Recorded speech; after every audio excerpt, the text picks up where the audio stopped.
Hi, my name is Zeidman and we're going to be taking a look at the live portion of our presentation from Crystal to Cloud, Modern Reporting and Analytics with Blackbaud Sky API.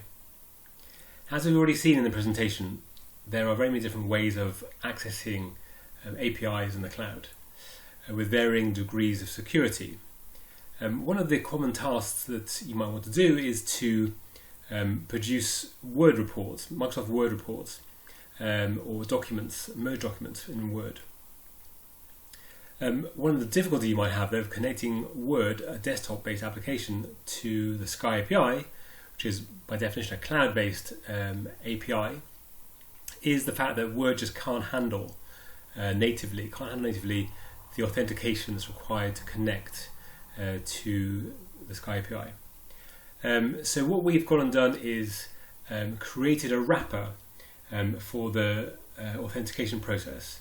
So we have a server application that we log into using regular credentials, and then we authenticate that application to talk to the Sky API on our behalf.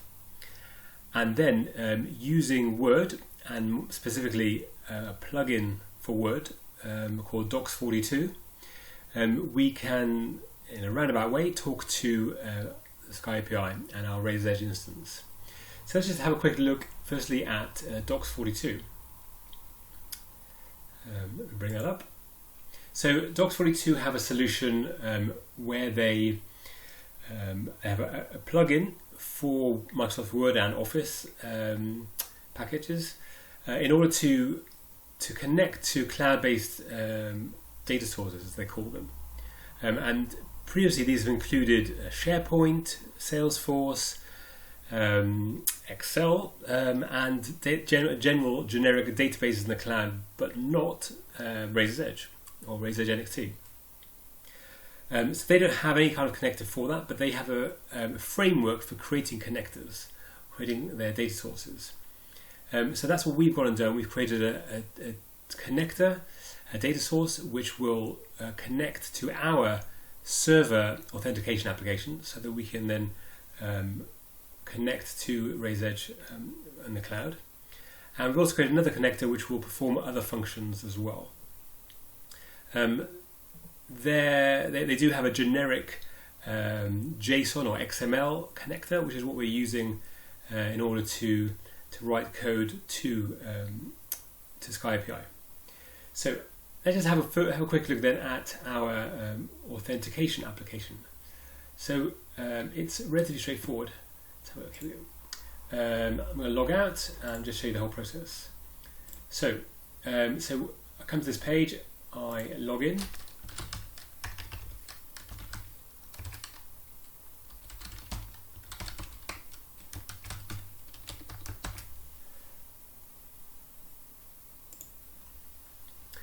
And as you can see, I've already authenticated because I've been practicing this a few times. But I'm just going to go ahead and log in again, or authenticate again rather, just to show you the process. And this will go back to what we talked about in the earlier slides of the round-robin authentication process, of where the application sends data off to Blackbaud to request authentication.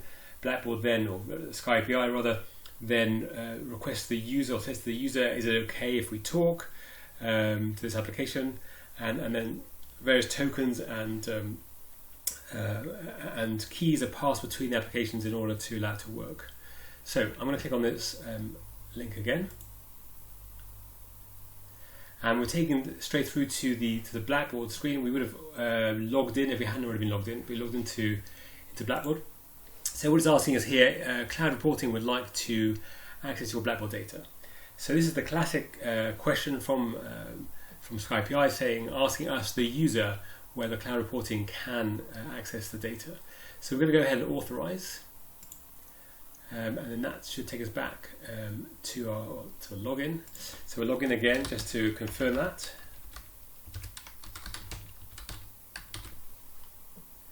So login, and then we've now authenticated everything. So it's a very, very simple authentication application. And in the background, now that we've stored our token, every so often the application can refresh the token so it's kept alive. so that when we come to do something in Word, instead of having to go through the whole round robin process, we can simply retrieve the token or pass on the data to our authentication application, and then that will then make the call to Sky API to retrieve data. So let's have a look at the Word documents that we're going to produce. So here I've put together a Word document, and it's very similar to the sort of thing you might have done in Razor's Edge 7, where you have a merge document with merge fields, and then it gets populated by export. In this case, we have got fields here which are populated by docs42. We've put in through docs42. So it's a very straightforward profile. We've got the name, we've got an image, we've got IDs, an address, some contact information, gifts, and membership data. So let's just have a quick look at the workings of this. So we've got a tab up here which says docs42. So we'll go to that tab, and there's lots of functions here. We can insert data fields. So let's just see.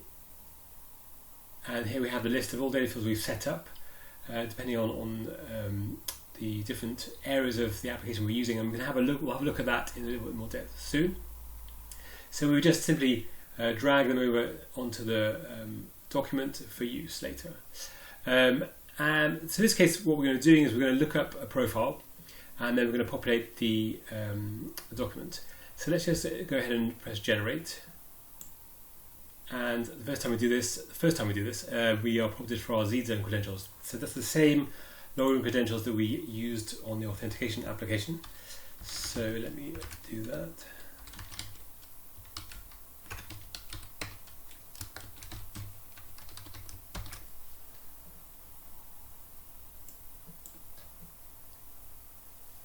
And then we're going to search for some text. I'll search for my last name.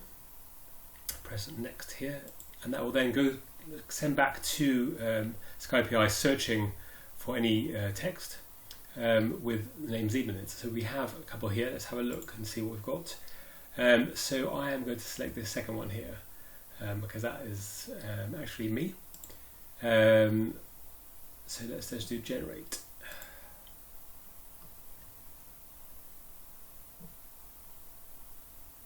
So this is now retrieving data from our profile on Razor's Edge, and here we go.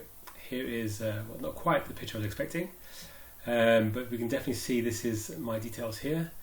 So let's go ahead and make a change. We'll close this one, and we'll make a change to my profile on Razor's Edge. Let's see.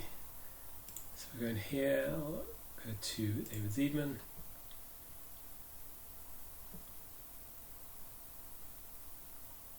Just to show you that it's definitely putting live data, we're going to make a change. So let's go ahead and change.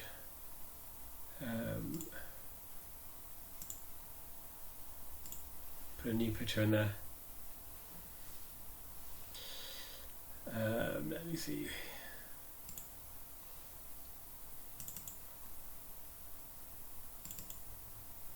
Of course, it would have been sensible if I put it on the desktop, but I didn't. So there we go. Profile. Okay. So and that's just uploading that image. Yes, that's definitely me. So now when we come back here, let's run that again. Search for Zeidman again.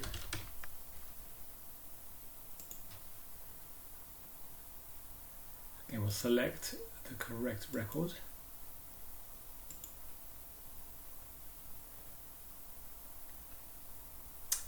And there we go. That's perfectly me.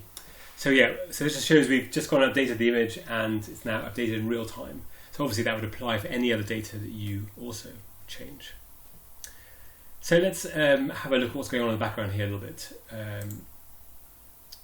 Let's shut that one down. Fine. So what's happening is Docs42 supply what they call data sources, and with that you create up a data map. So let's have a look at the data map. So what we have here, so along here are all data sources. We've got Excel, we've got web service, SharePoint, XML, we've got other things, and also if you pay for their extras you can get Salesforce and other ones, I believe. So we have here an authorization data source that we have created, and what that effectively does is talk to our authorization server and retrieves an access token, and that access token is used for every call to the Razor's Edge or the Sky API in order to retrieve the data. So for example, when we come to retrieving constituent data or address data, we supply the access token. So if I just double click on this, we can have a quick look. Now, their user interface isn't great. I wouldn't say it's the most intuitive I've ever used, but it does the job. So bear with me if you don't quite understand it. It took me quite a while to work out exactly what I was doing. But here we have the name of our component we're using, and then we have the URL, which in this case we're just taking data, we are retrieving data from a previous call.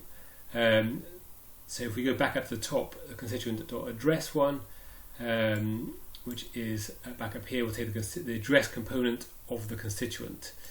And then we just break it down into the components we want within from the JSON that was returned. So if I go back up to that one, we can sort of see. Here we go. This is the API call, and with the search data, which is a variable here, that's the search data that we put in, that we enter Zeidman, and that gets populated in this parameter here. And then what we get is we get returned elements. So address in this case is the one we looked at a bit further down. So we pass that on to another level and examine that later on. But there are other things on the top level like the deceased and email and the first name that we can use directly.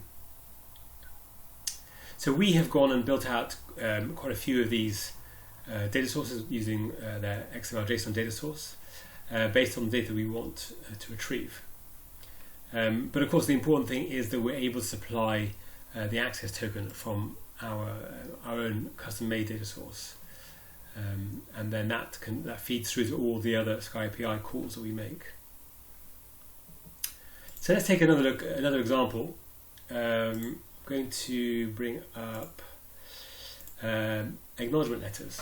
Now the one thing that I wasn't very happy about the Docs42, or rather one thing I felt it could do with improvement, was the fact that whereas the Sky API has many methods or endpoints to retrieve data, it also has very many endpoints that allow you to do things to the data, to post back or patch data.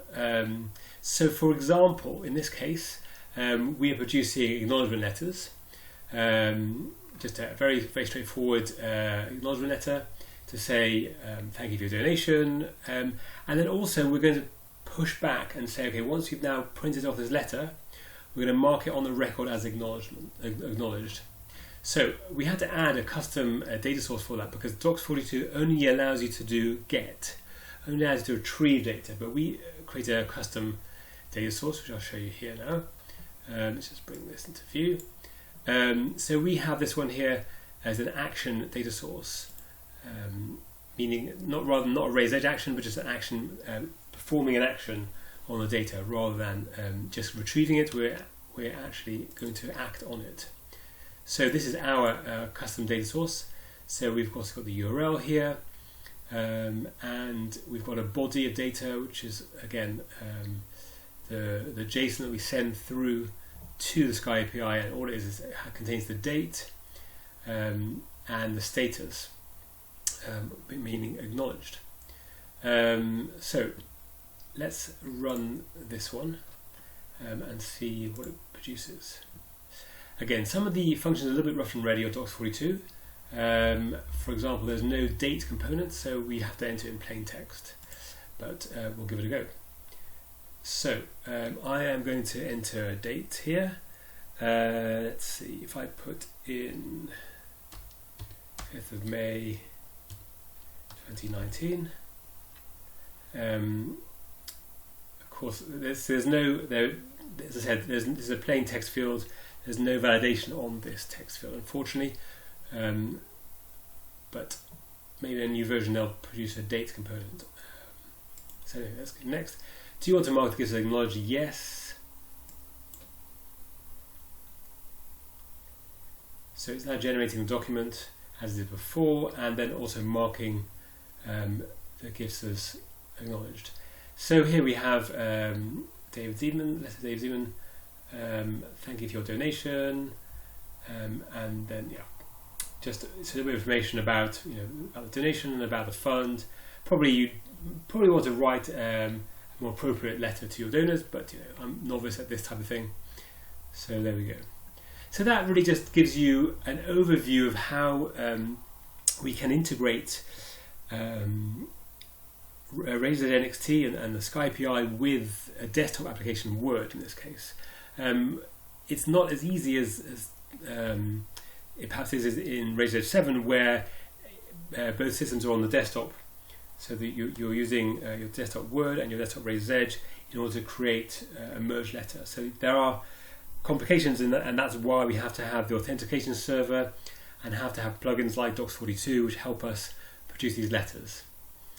Anyway, back to the presentation.